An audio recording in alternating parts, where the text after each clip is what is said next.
a vocal member of that Tea Party, Congressman Allen West of Florida, is with us. Nice to see you, sir. Thanks for being with us. Always appreciate it. You know, your name had been brought up. Herman Cain, I think, we're having breakfast with him, and he said you'd be a great VP candidate. Sarah Palin had mentioned you as well, but the public doesn't pick you. Does that upset you? You want to be on that list? No, you know, it's not about me. It's about my country, and that's always has been that. And so I'm happy to be here serving as a congressional representative and doing what I can to make sure I get our country back on track. So it's not about myself. It's not about an ego. It's about the team. Let me ask you a question about some of these remarks that Ted Nugent said over the weekend at the NRA. I'll play a little chunk and we'll talk on the other side. Listen.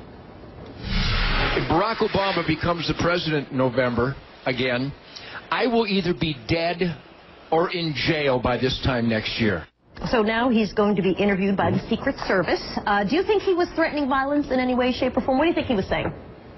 I think he was just expressing maybe his opinion about something. And, of course, everyone wants to sensationalize things. But let's leave it up to the Secret Service to interview him and get to the bottom of it. But I don't think the Motor City Madman has any ill will toward the President of the United States of America. I think he's got a lot of ill will toward him, but I think that's a separate question of whether or not he's threatening violence. I think that's kind of night and day. No, I don't think he likes him at all. I'd say a ton of ill will. Well, there's a lot of people that didn't like President Bush and didn't have to cart them in front of the Secret Service. So let's just let the people who are responsible for investigating take care of it. You know what's interesting? The Romney camp, through Andrea Saul, the spokesperson, I think it was by Twitter, maybe email, sent out a statement, and they said this: divisive language is offensive no matter what side of the political aisle it comes from. Mitt Romney believes everyone needs to be civil, but the former governor himself didn't weigh in, and sort of saying everybody needs to be civil is not exactly putting yourself out there on a limb in any way. Do you think he went far enough in condemning whatever it was Ted Nugent was trying to say? Well, that's not for me to decide, and I think that the more important things for me to be focused on is our economic security, our energy security, and our national security, not what Ted Nugent said and not the response of Governor Mitt Romney to what Ted Nugent said. So I just want to stay focused on the critical issues that are affecting the United States of America right now. Okay, let's talk about what you said. I think it was last week, Jensen Beach, you were talking about members of the Communist Party. I'm going to play a little clip about what you said. There's about 78 to 81 members of the Democratic Party that are members of the Communist Party.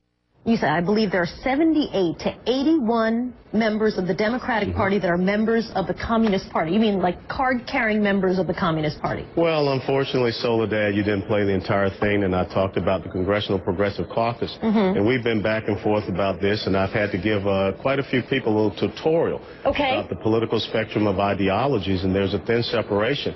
And at the turn of the century here in the United States of America, American communists renamed themselves progressive. But the strategy and the tactics and the ideology still remains the same. And when you're a member of a caucus that actually wanted to have a constitutional amendment to redistribute wealth in the United States of America, I don't think that's in keeping with the principles and values of this country. So people who voted against a balanced budget amendment. You start naming of the 78 to 81. No, we do. I'm dying to know. Which are the members of Congress that are caucus.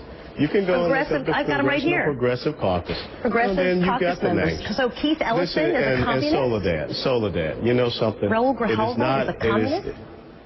Well, look, I'm just talking about the fact of the ideologies, the principles Tammy that you believe in. Communist? You can call it whatever you want. You can call it whatever you want. No, but I want to know what you're calling it. I'm talking about their beliefs. I'm calling it this: communist, progressive, Marxist, socialist, statist, which is another term that's been used. I'm looking at the ideologies, I'm looking at the things that they believe in, and if you don't think that we have to stand upon truth and be able to identify and clearly contrast the different principles and values and ideologies and principles of governance here in this country, then we're never going to get to the fact of accepting the true debate that's happening in America. We don't need a bureaucratic nanny-state. We need to stay a constitutional republic. And I think that a lot of people need to study that and understand what it is. So there's a guy whose name is Libero de la Piana, and he is the vice chairman of the National Communist Party. So here's a guy, he knows communists, and he says this: I just think it's an absurd way, he's talking about you, an absurd way to cast a shadow over his colleagues. It's kind of a sad ploy. It's just guilt by association taken to an extreme. He says, you're wrong. Well, I don't care what he says. Okay. Yeah. We'll see if your colleagues like being called communists. Nice to see you, Congressman West. Appreciate it.